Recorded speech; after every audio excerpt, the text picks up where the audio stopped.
Welcome to the Heal Your Hunger Show, where we get to the heart of why you overeat and how to stop. If you struggle with food and weight like I did, welcome home. Hello there. I am so excited to have a guest here, my very own husband, spiritual healer, Roy Nelson. Welcome, Roy. Thank you so much. So happy to be with you. So I have Roy here to talk about compromise, and this is an important topic for emotional eaters because it is completely overlooked by just about everybody. But what we know is that we can't afford to sacrifice our souls, to sell our souls and compromise, what we believe in, who we are, what we stand for. We can't sacrifice those things and expect to not overeat because there are consequences when we sell our souls. So it's kind of a heavy topic, but it's super important. And I think you'll relate because we all, as humans, sell out here and there on account of fear. So I do want to cover this and just get you thinking a little bit about it because oftentimes this is the missing link. And so we really need to focus in on it. So Roy, what comes to mind for you? You've had a lot of clients over the past jillion years that you've been working with people, and you've taught them a lot. And I was one of the people who really benefited from this information, about selling out and how we do it out of fear and the trouble it gets us into and how it always leads to overeating. So what comes to mind for you when I talk about compromise? Well, what comes to mind, first off, I'm really happy to be here with you folks, and I appreciate the opportunity to share a few words with you. And thank you for Tricia for having me be a part of it. What comes to mind is your case, your situation, when you decided that I was the best thing since bubblegum, you started doing what you had to do to get the help you needed, right? You didn't, you were very heavily invested in what your family thought of you, what your parents thought of you, what your father thought of you, what your sisters thought of you, but you were willing to set that aside to follow what you knew in your heart was the right thing to do so you could affect what you thought of you, because it's a lot more important what you think of you than it is what other people think of you. It's so true. That's actually the first time, I'm glad you bring that up, because I was 21 years old and I was supposed to be in college, I was supposed to be getting a degree, moving on to a career, really getting out there and going and getting it, and yet I was breaking down from food addiction and self-loathing, essentially, and it was showing up in, crazy relationships and just not very healthy behaviors. Even though I was trying to not overeat, I was in a 12-step program, I was trying to improve my life, how I felt about myself was manifesting in my life in lots of different ways, and I was circling the drain. And so when I heard Roy speak actually, and several months later asked him to help me. I had to do a lot of changing in my life, and that was scary, and my family didn't understand the changes I was making.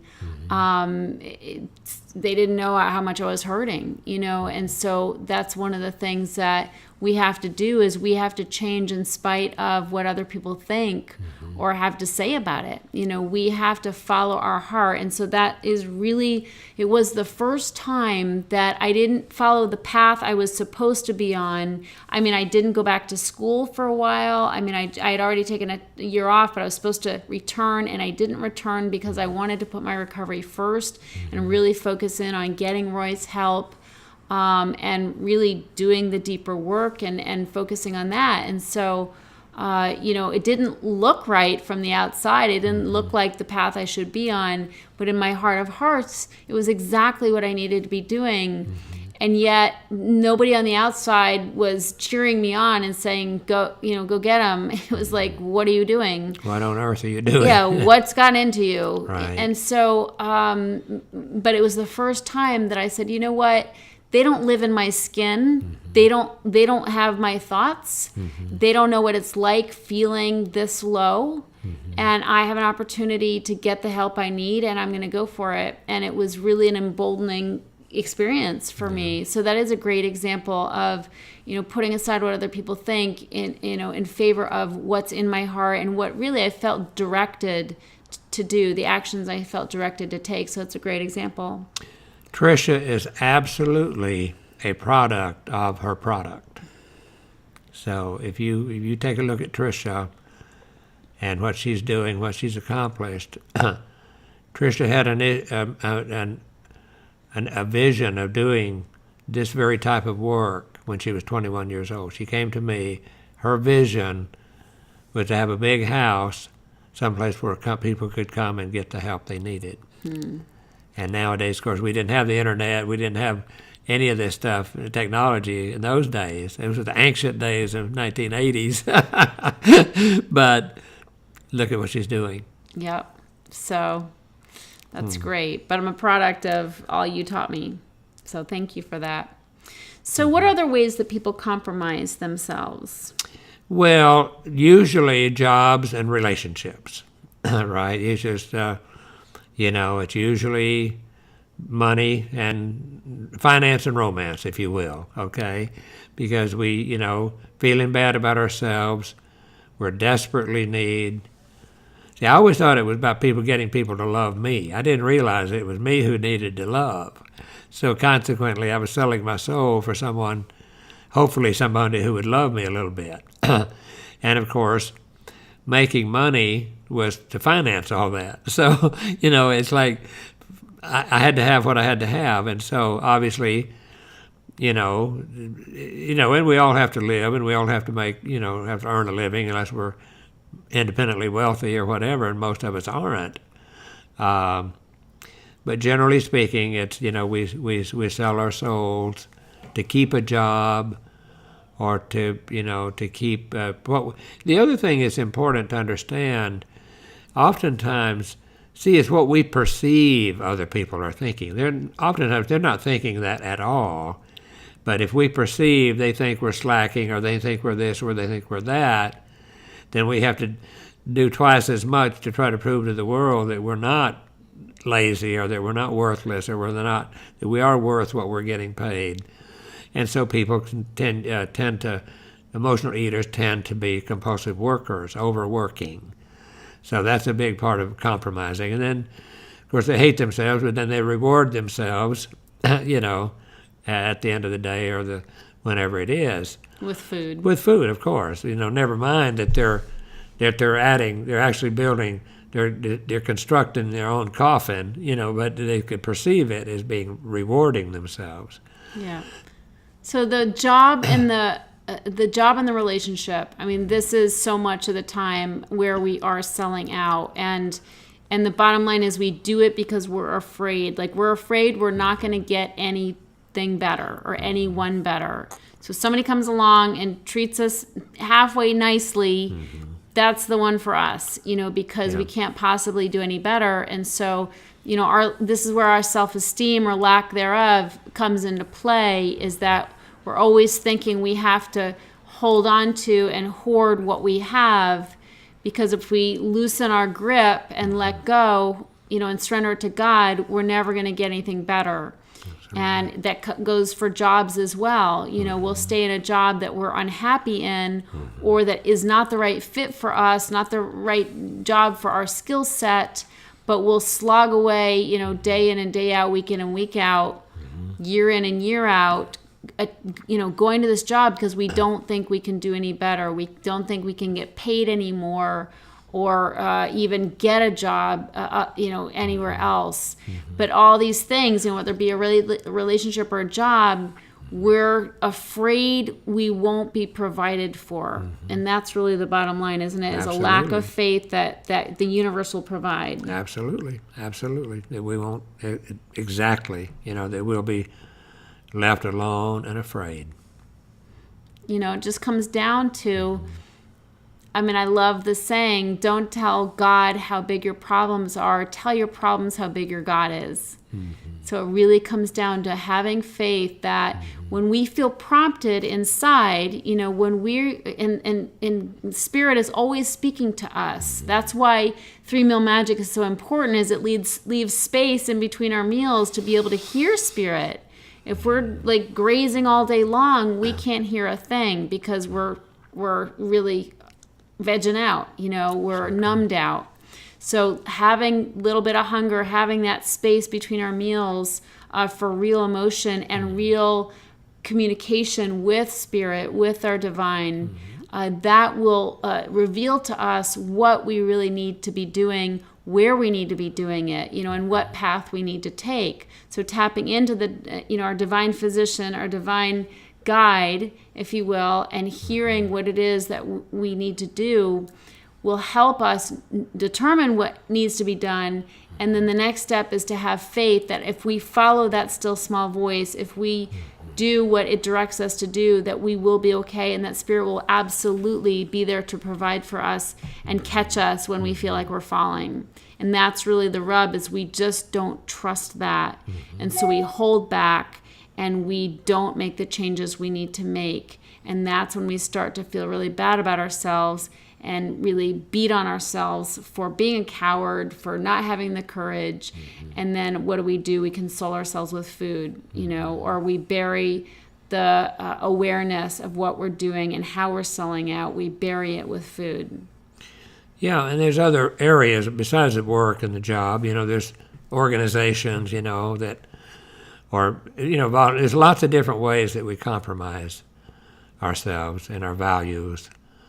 But, this will hopefully bring your awareness of these things, because the first thing we have to do is recognize what we're doing in order to be able to stop doing it, And so...